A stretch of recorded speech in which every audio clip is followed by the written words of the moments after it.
Hello students. हमने last time big data stack अपना complete कर लिया था। अब हमारा जो न्यू टॉपिक है वो है वर्चुअलाइजेशन। ये काफ़ी इंपॉर्टेंट टॉपिक है और काफ़ी क्वेश्चंस पूछे जाते हैं इससे एग्जाम्स में बिग डेटा के रिगार्डिंग। अब हम बात करेंगे वर्चुअलाइजेशन होता क्या है। Rather than assigning a set of dedicated physical resources to each task, a pool of virtual resources can be allocated as per need. इसका मतलब हो गया कि आजकल आपने देखा होगा कि हर किसी को अपने पास फिजिकल रिसोर्स रखने की ज़रूरत नहीं है। अगर मान लो कि अगर आपको बिग डेटा एनालिसिस करना है तो आपको ज़रूरत नहीं है कि आप काफ़ी ज़्यादा रैम का यूज़ करो, काफ़ी ज़्यादा स्टोरेज का यूज़ करो अपने फिजिकल हार्डवेयर पे, अपने फिजिकल सिस्टम पर।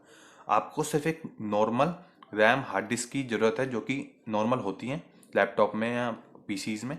आपको कोई एक्स्ट्रा रैम या सर्वर या स्टोरेज की ज़रूरत नहीं है क्योंकि आप वर्चुअलाइजेशन की हेल्प से उसको एक्सेस कर सकते हो। अब वो होता क्या है, वर्चुअलाइजेशन में सारे फिजिकल रिसोर्सेज अवेलेबल होते हैं ऑनलाइन। हम उनको वहाँ से यूज़ कर सकते हैं, वहाँ से कैरी कर सकते हैं अकॉर्डिंग टू आर नीड्स। इसमें आईटी रिसोर्स यूटिलाइजेशन, इसमें क्या होता है कि जिस जिस पर्सन को वो रिसोर्स चाहिए वो उस रिसोर्स की रिक्वेस्ट करके उसका यूटिलाइज कर सकता है bye paying a amount of money.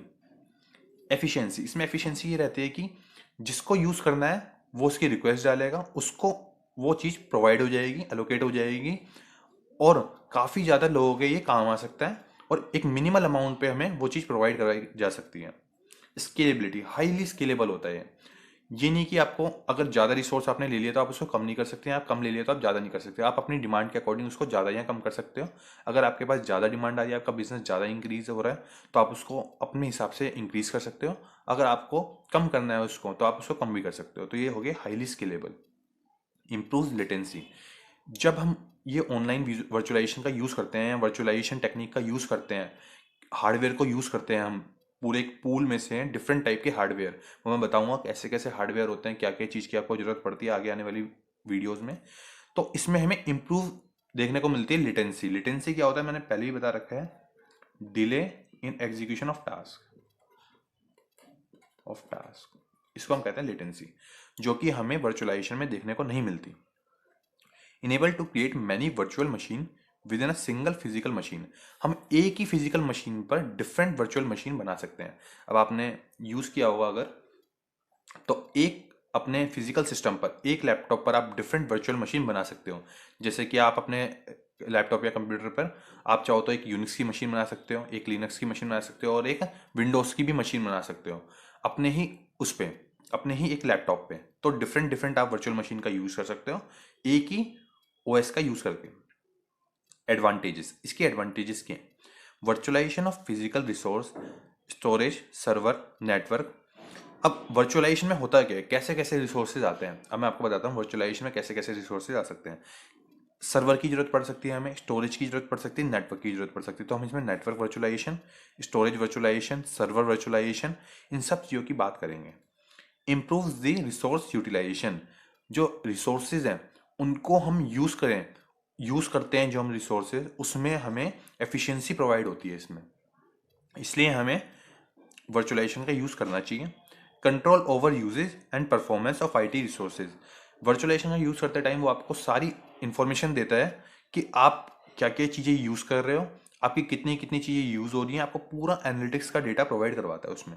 Provides foundation for cloud computing, cloud computing भी सिमिलर इसी तरह से है कि अगर हमें कोई भी चीज़ यूज़ करनी है तो हम क्लाउड कंप्यूटिंग पे जाके अपना प्राइवेट क्लाउड या पब्लिक क्लाउड बना के उसमें यूज़ कर सकते हैं और डेटा को फीड करा सकते हैं, डेटा को स्टोर करा सकते हैं एक लॉन्ग पीरियड ऑफ टाइम के लिए।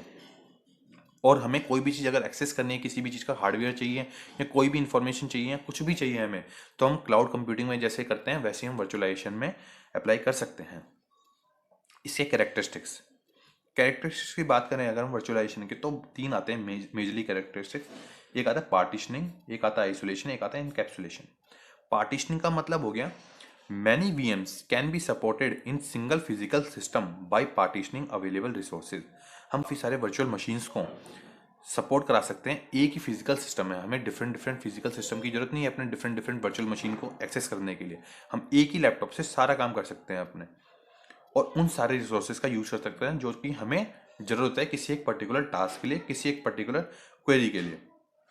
Isolation, each VM is isolated from its host and other VM. Her VM एक दूसरे से आइसोलेटेड रहेगा, एक वीएम दूसरे वीएम को इंटरफेयर नहीं करेगा।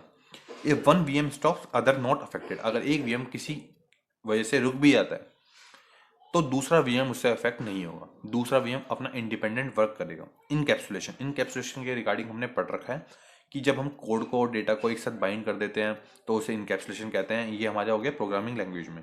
तो वीएम भी इसी तरह से होता है कि एक ही फाइल में हम सारी चीज स्टोर करके रखते हैं सिंगल फाइल में, तो उसी को हम कहते हैं इनकैप्सुलेशन, जो कि काफी इंपॉर्टेंट प्रॉपर्टी है इसकी, काफी इंपॉर्टेंट कैरेक्टरिस्टिक्स है इसका।